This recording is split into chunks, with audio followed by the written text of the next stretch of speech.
Puji Tuhan, salam sejahtera dalam kasih Tuhan Yesus Kristus. Jemaat GPDI El Shaddai yang saya kasihi, kita bersyukur kita boleh kembali bertemu dalam renungan singkat, yaitu renungan 79. Kita sudah sampai bilangan pasal 26 dan 27.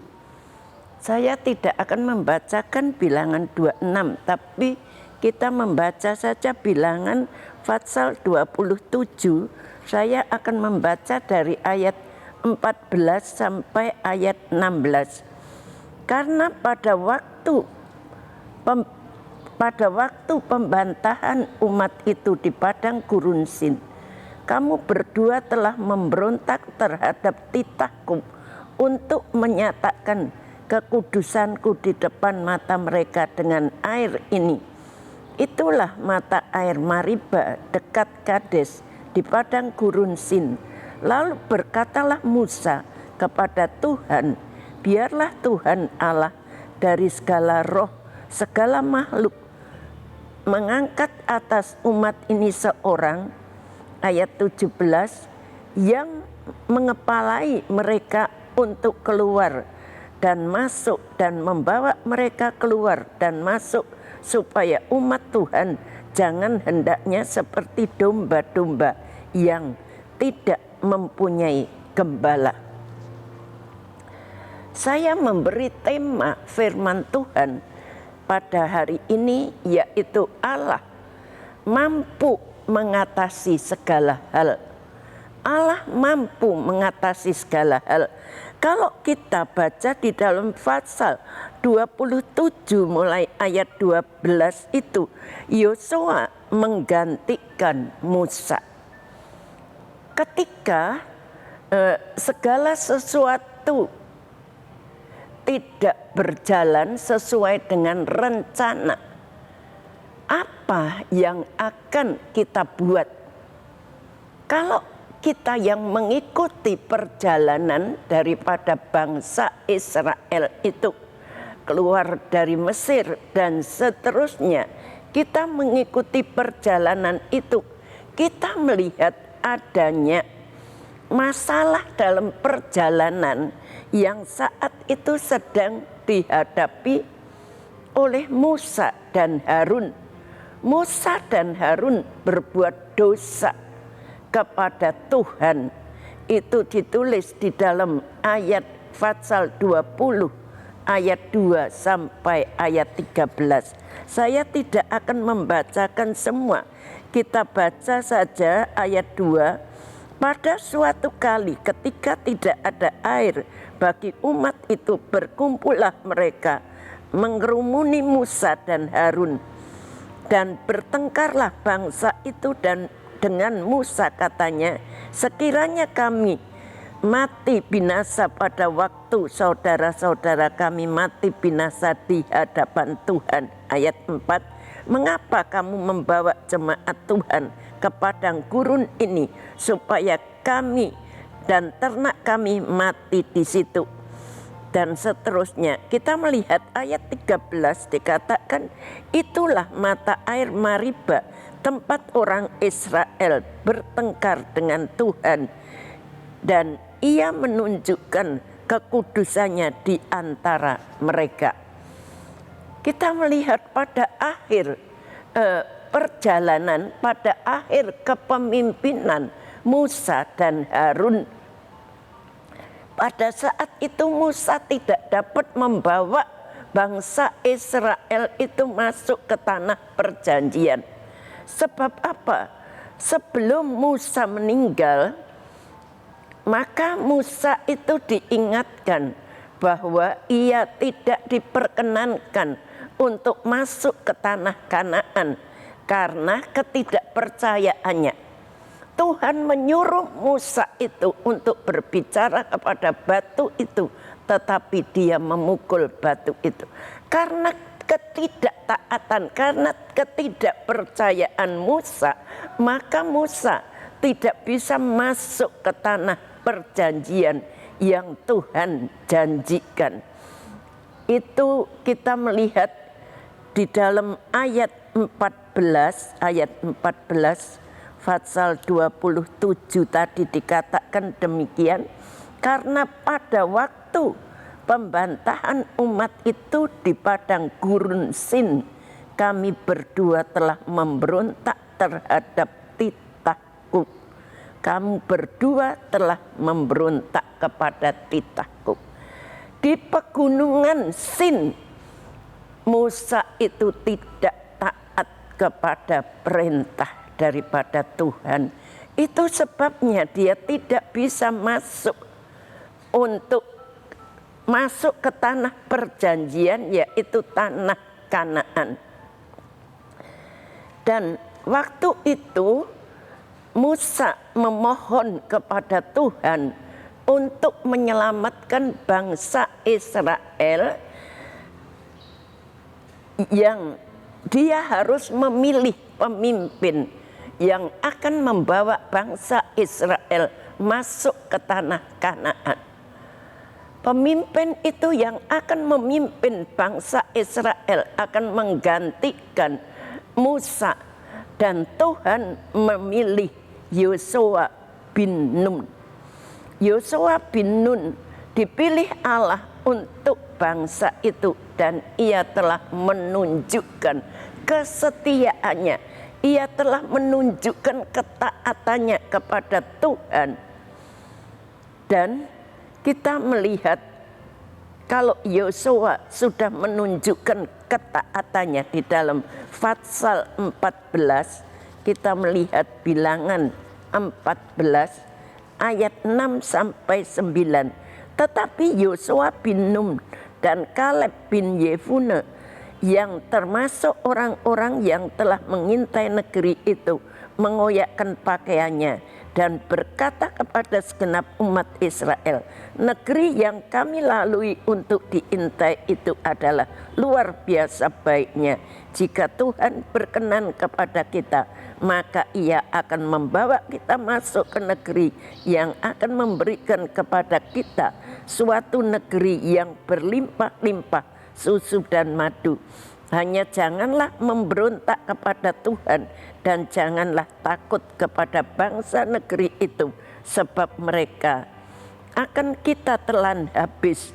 Yang melindungi mereka sudah meninggalkan mereka, sedang Tuhan menyertai kita. Jangan takut kepada mereka. Kita melihat Tuhan itu berfirman kepada Yosua yang dipilih untuk menjadi pemimpin bangsa Israel, melanjutkan kepemimpinan Musa untuk membawa bangsa Israel masuk ke dalam Kanaan. Maka Musa meletakkan tangannya ke atas kepala daripada Yosua, tanda penyerahan kepemimpinan kepada Yosua, tanda penyerahan kuasa yang Tuhan berikan kepada Musa itu dia serahkan kepada Yosua yang akan menggantikan untuk memimpin bangsa Israel. Dan kita melihat sesuai dengan firman Tuhan yang Tuhan suruh kepada Musa, supaya Musa menumpangkan tangannya ke atas kepala Yosua, itu sebagai satu ketaatan firman Tuhan melalui perkataannya dan taat kepada Allah. Itu yang dikehendaki kuasa Tuhan. Musa itu menumpangkan tangannya, tanda bahwa Tuhan itu memberikan kuasa kepada Yosua untuk membawa bangsa Israel keluar dari Mesir. Musa menjalankan penyerahan kepemimpinan kepada Yosua persis seperti yang diperintahkan oleh Tuhan. Dia tidak sembarangan melakukan pekerjaan, tapi apa yang diperintahkan oleh Tuhan itu dia lakukan. Suksesi kepemimpinan itu membuktikan bahwa Allah tidak pernah membiarkan umatnya sendirian. Jadi Allah yang kita sembah sekali-kali tidak pernah meninggalkan umatnya, tidak pernah meninggalkan bangsa Israel. Walaupun seringkali mereka berbuat dosa, ngomel kepada Tuhan, tetapi Allah tetap mengasihi bangsa Israel. Sekalipun umatnya berbuat salah, Allah tidak menghukum umatnya. Dan juga untuk mencerai-beraikan mereka itu tidak. Allah tidak mencerai-beraikan mereka. Janji Tuhan itu tetap digenapi. Janji Tuhan kepada bangsa Israel tetap digenapi. Walaupun apa yang terjadi tidak sesuai dengan apa yang dibayangkan oleh umat Israel. Tidak sama, tetapi apa yang Tuhan janjikan itu pasti akan digenapi. Mari kita bersyukur, karena kita bersyukur kepada Tuhan karena Allah itu tidak pernah meninggalkan kita. Sedetik pun Dia tidak pernah meninggalkan kita. Allah mampu mengatasi segala kemungkinan yang tidak terduga. Mampu mengatasi setiap kesulitan-kesulitan yang kita hadapi. Tidak ada satu pun yang tidak dapat Allah kerjakan. Jadi Allah mampu mengatasi segala hal yang kita hadapi di dalam dunia ini. Allah menyediakan segala yang kita butuhkan. Allah menjamin karya keselamatan itu tetap terjadi.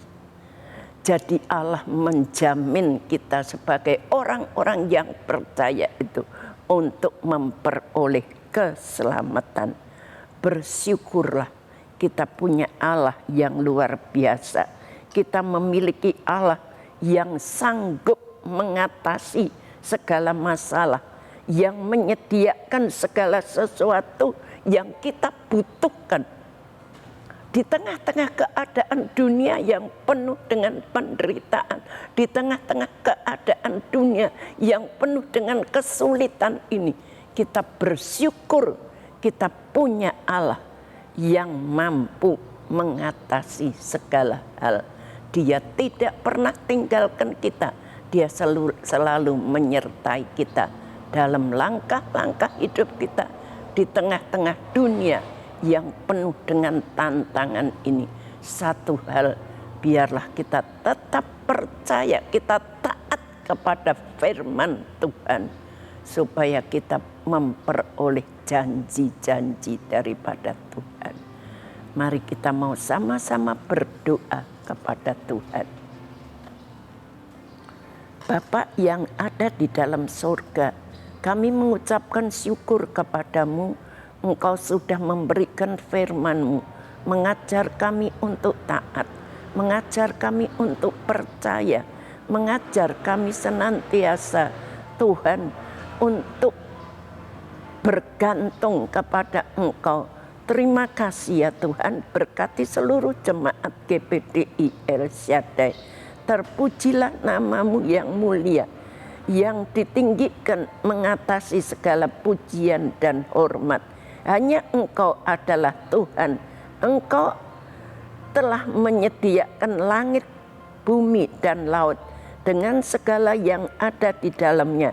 Engkau memberi hidup kepada manusia itu. Dan bala tentara langit sujud menyembah-Mu. Terima kasih Tuhan, Engkau yang layak kami sembah, yang Allah yang layak kami permuliakan. Di dalam nama Tuhan Yesus Kristus, berkati seluruh jemaat GPDI El Shaddai. Berkati Ibu Gembala kami, berkati semua pelayan-pelayan-Mu, mereka yang mencintai pekerjaan-Mu. Terima kasih, di dalam nama Tuhan Yesus Kristus kami sudah berdoa. Amin.